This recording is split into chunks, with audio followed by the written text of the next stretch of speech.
Jesus, full of Holy Spirit, returned from the Jordan and was led by the Spirit in the wilderness, where for 40 days he was tempted by the devil. He ate nothing at all during those days, and when they were over, he was famished.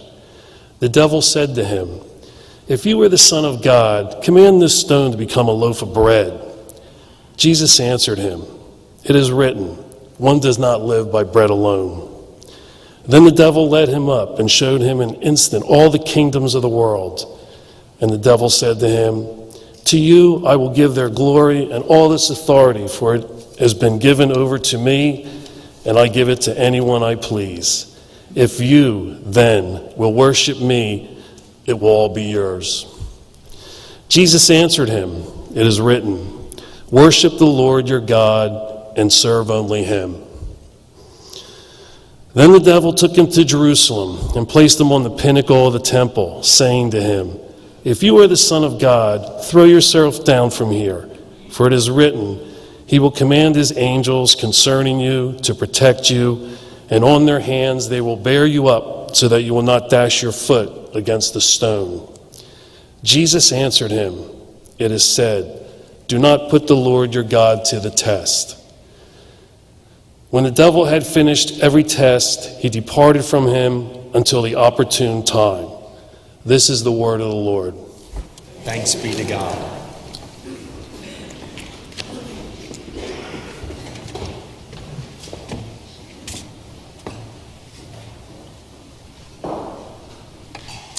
When we take an overview of the church's liturgical calendar, we note some inspiring seasons of the year. Advent, Christmas, Easter. These are uplifting celebrations when we focus on the coming of Jesus, the birth of Jesus, and the resurrection of Jesus. But today we embark on the church season that few would select as their favorite, Lent. Tell people you are pining for 6 weeks of critical self-examination and penitence, and they will give you the name of a good therapist. Historically, this is the time when the church wagged its critical finger at us and demanded that we straighten up our lives by getting down on our knees. Old-time preachers summoned us with their most intimidating voices. They threatened their congregants with Dante's Inferno, badgering them to get right with God before it's too late. For centuries, it worked. People were motivated by guilt and fear. They felt remorse for not living up to the church's standards. And they were terrified to think that when they took their final breath, they might end up in a place where the temperature was Fahrenheit 451. However, the war in Vietnam, the civil rights movement, and the Watergate investigation combined to undermine the authority of every institution in the land. Since the 70s, nothing has been sacrosanct. Not only is the government fair game for scrutiny, but also the schools, hospitals, police force, the church. We're all questioned as never before. Now, while it is truly pathetic that today many will turn to celebrities and athletes as their go-to authorities, the questioning of church policies and dogma were long overdue. For too long, the church seemed more interested in protecting its leaders and controlling the dancing, drinking, and sexual behavior of its congregants instead of imitating Jesus in extending compassion, working for justice, seeking peace. So how should we approach Lent today? Do we revert to an angry God and plead for mercy? How does that square with the image Jesus gave us of a grace-filled father who rushes down the road, throws his arms around his son who finally had the good sense to come home. This year, the first Sunday of Lent falls on the same day as Valentine's Day, a rare occurrence that happened only twice in the 20th century, the last time being 1937. If you can remember that, you are really old. It makes me wonder if this unique confluence of Valentine's Day with the first Sunday of Lent can coax us into a view of Lent that's different than we've had before. Looking at Lent from a new perspective. Now, for those who think Valentine's Day is merely an invention of the greeting card companies, I assure you that Valentine's Day was celebrated long before Hallmark cards hit the streets. There are different stories about the origin of Valentine's Day, but all are the same on saying they go back to an early church martyr, Saint Valentine. One of the problems with nailing down this holy day turned holiday is that there were 3 different Christian martyrs named Valentine. What we do know is that in 496, Pope Gelasius I established St. Valentine's Day on the church calendar.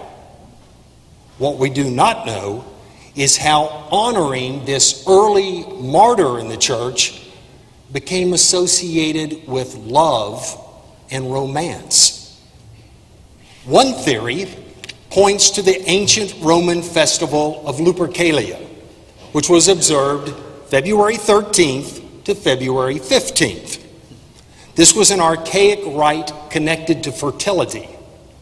Apparently, Gelasius I abolished Lupercalia and inserted Valentine's Day. Given this switch, perhaps St. Valentine, who had nothing to do with romance, got morphed into the mascot for a fertility rite. And you know what fertility rites lead to. Flowers, chocolate, sweet notes, nice dinner, and then maybe you get the fertility rite.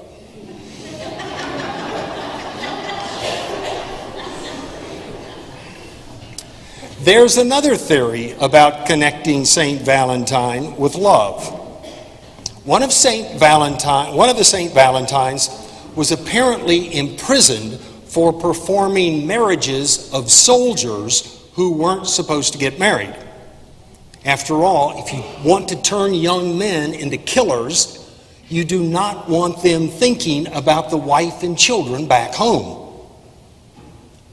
Whatever the origin of Valentine's Day, it's a time to focus our attention on who captures our heart.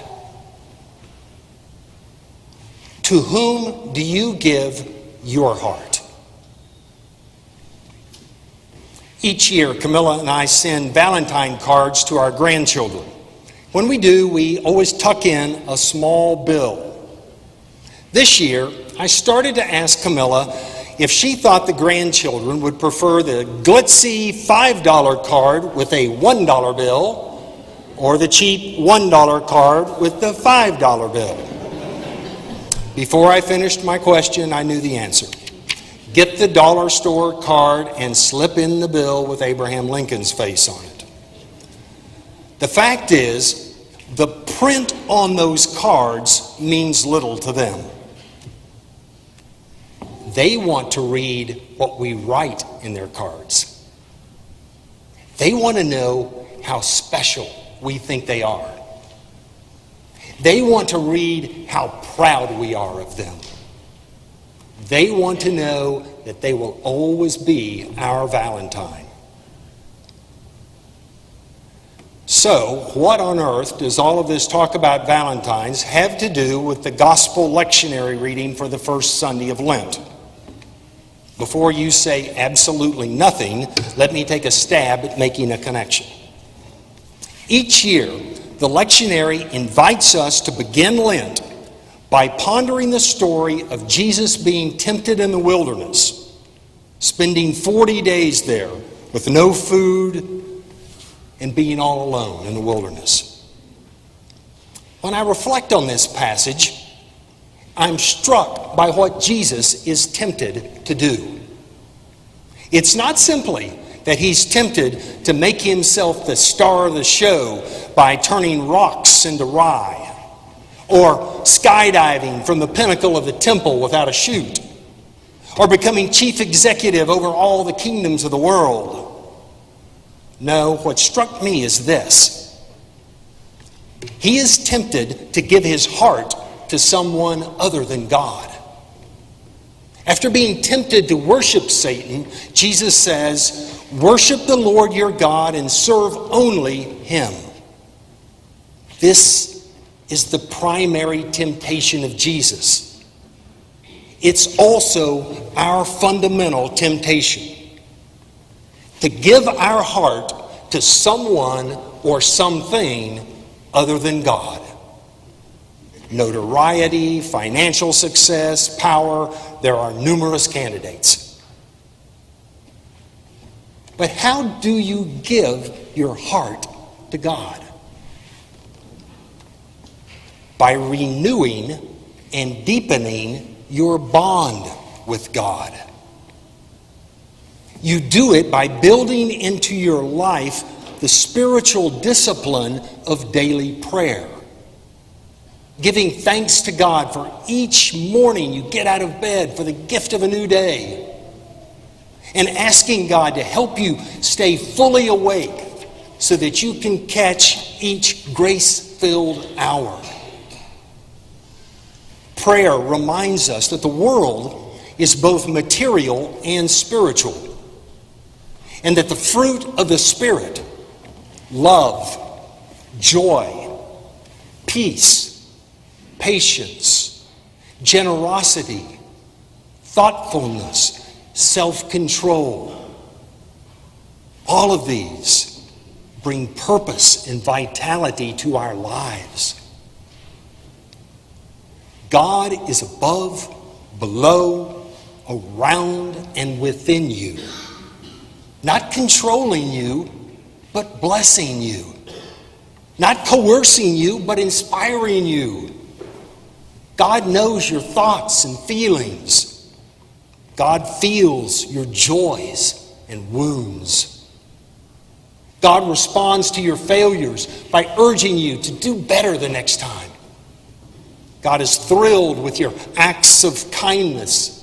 God celebrates your successes.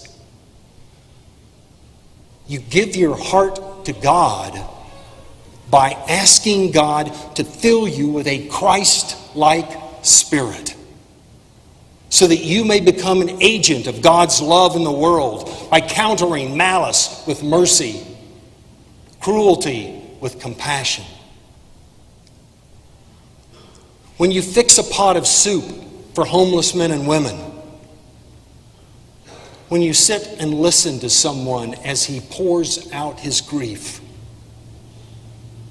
when you take a stand against racism, when you give generously, and when you serve as a church officer, you give your heart to God. A colleague tells of a man in his congregation who every year works on at least 2 Habitat for Humanity houses. Some years he works on 5 or 6, but he always works on at least 2. He's done this for 30 years. What's the source of his passion? After returning from an overseas war, he struggled to readjust to society. Having no family support, he drifted from town to town, from job to job. The one thing he did have was a good talent for carpentry. So he could usually find a building project somewhere that would need an extra hand. Finally, in a small Midwestern town, he signed on to help build a development of 6 moderately priced houses. He told the foreman he'd not only help out with all the carpentry, but he would also provide security each night. He brought his sleeping bag along and slept house 1, house 2. As each house was completed, he was there at night providing the security. The owner of the company was very impressed not only with his skills, but with that commitment. So at the close of the project, which took almost a year, the owner took the man aside and said, "I want you to know that I think you're one of the best workers I've ever had. And we want you to stay on with our company." And then he reached into his pocket and pulled out a set of keys and said, "The 6th house is yours." The carpenter said, "I can't pay for that." To which the employer said, "You'll find a way." His volunteer work on Habitat houses is how he pays that owner for the amazing gift he was given. How do you repay God for the amazing gift of your life? As I mentioned, it's a rare occurrence for Valentine's Day to fall on the first Sunday of Lent. But perhaps Valentine's Day provides us with the perfect lens through which we interpret this normally austere season of the church year. Give your heart to God and just watch how your love multiplies.